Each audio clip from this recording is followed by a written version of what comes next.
G'day and welcome to the Box Seat. I'm Pete Anthonus. It's good to be here to preview the Roma Cup Day card at Ascot Racecourse. A quick look at the forecast. It should be sunny and 17 degrees. The rail goes back to the true position and I'm expecting a good four-track. Race 1 on the card jumps at 12:42. It's the Lanciano Plate over 1100 metres. And we'll have a look at the last trial of Red Can Man. Steve Parnham and Forgotten War. They move into the straight. And in front, it's Red Can Man just on the outside under the whip. Is a Befunja. Coming through underneath them is Chris Parnham with He's Almighty behind them. Sentimental Queen getting into the clear. Then Rogues Gallery and Forgotten War in front. Narrowly Red Can Man coming at it. Befunja trying to get to them is He's Almighty, but holding on Red Can Man a length on Befunja.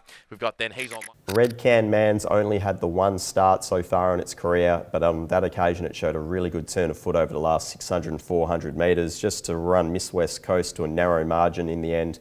It's trialled well in the lead up to this event. It just needs a bit of luck from gate 8, a little bit of cover and it should be flashing home late. So it goes on top for me from the 2, which is Forest War. Last start it showed as well a nice turn of foot over the last 400 metres or so. It was restrained back in the field on that occasion, but it draws a lot better from gate 5 for this event.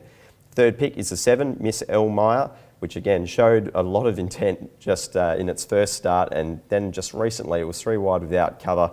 Didn't necessarily get the best of luck, but it still returned the 3rd best last 800 and the 4th best last 200 on the card. So the horse is obviously going well enough to be figuring in the finish here.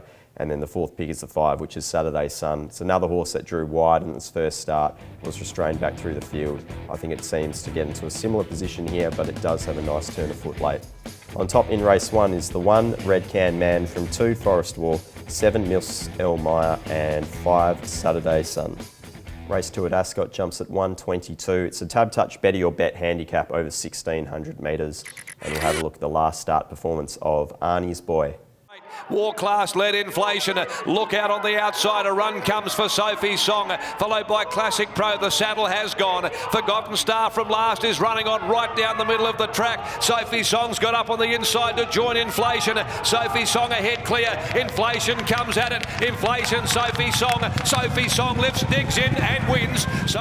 There was a little bit of support for Arnie's Boy on that day and he just didn't seem to get any luck whatsoever. Got into a bit of a bumping duel with the stablemate Megazone and just seemed to lose momentum in the straight. I think all things considered, he should find himself in a better position from gate 5. He could even lead this event if there's not too much speed up front, but I think he does find a suitable race to bounce back here. Second pick is the 5, which is Pagan Image. We saw it's just had the one trial, looked a little bit plain, I guess, to the visual, but really all things considered, he should be thereabouts coming into this grade. He's got good sections, especially first up, but more than anything, he does have a nice turn of foot late in the piece.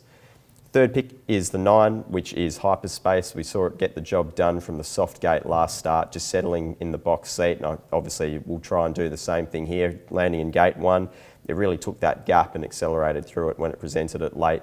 And then 4th pick is 3, which is Langley, and this horse is just ultra consistent, seems to get itself into a good position once more from gate 4, should be thereabouts on speed and doing his best work towards the finish. On top in race 2 is the 6, which is Arnie's Boy, from 5, Pagan Image, 9, Hyperspace and 3, Langley. Race 3 at Ascot jumps at 2:02. It's the Cavalier handicap over 2100 metres, and our horse in focus, we'll have a look at the last start of Salon du Cheval at Ascot. And Nawadaroo leads Arctic Stream by a half, and then a length and a half away. Proper Andy's running on well. Salon du Cheval begged to differ 5 degrees, and his Touch of Silver starting to wind up right down the extreme outside. Arctic Stream, Nawadaroo, Touch of Silver lunging at them. Here's a finish, Touch of Silver. Touch of Silver. Thought Salon du Cheval was good first up over 1400 metres and then second up over 18. It just seemed to get itself into an awkward spot. The horse wasn't comfortable. There was reports after the race that it may have resented racing on the inside. So having drawn gate 3, I'm expecting Geordie Turner, who has won on the horse twice previously, will just try and keep it off the fence on this occasion. It does look suited going up to 2100 metres and there's a few queries over some of these other runners going to that trip. Second pick is the 1, Touch of Silver. It's hard to knock winning form and the horse has been doing its best work late over the last 400 and 200, so perhaps the step up in journey will be suitable. I'm just not exactly sure I want to be taking it as a shortish favourite, which I imagine it will open. Third pick is the 2, Come Play With Me. This horse is coming back from the 3200 metres of the WA Cup and we know it will obviously appreciate the 2100. It's got no issues at all with the distance. It does seem to get itself into perhaps a tricky situation from gate 7, but I'm sure in the small field it will be able to find cover somewhere.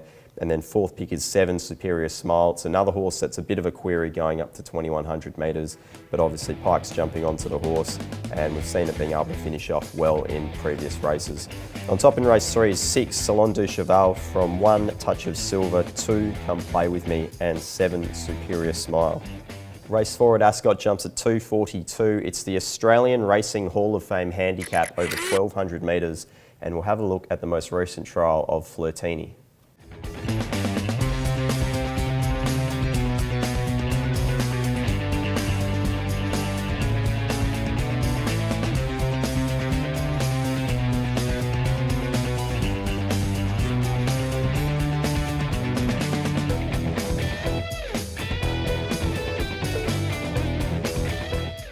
Flirtini just recently trialled like a true professional. We have a look at some of the horses it was running behind last preparation. You see Lady Cosmology, Mystery Miss, and also Arcadia Queen. So some pretty handy types there.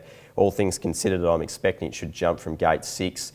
The only query for me is it's never raced under a slow tempo, so I'm not expecting probably much more than an even speed here. But if it can lead, it can obviously run along at its own comfortable speed. Second pick is the 3, which is not to be missed. I thought it was ridden for position last start. That was obviously a positive. It was strong through the line, and it's able to record strong sections. Brody Kirby's jumping on board, and he's on fire at the moment, so the horse should find itself in a similar situation as last start. Third pick is the 1, Black Sabbath. It's had 2 strong trials. It's been doing good work through the line. The only thing for me is gate 8 could possibly just cause it a few little issues. I'm expecting it'll probably settle in the breeze, and ideally I'd like to see it just drawn inside, finding the fence. Fourth pick is the 6, Unibro. It's a horse that we saw last start was much better suited finding the fence, and it looks to do the same here from gate 3. It was just held up last start, but when it really took the gap, it took it with immediate effect. The horse also just almost went through a fence, but other than that, it performed really well to get the win in the end. On top in race 4 is 2, Flirtini from 3, Not to be missed, 1, Black Sabbath, and 6, Unibro.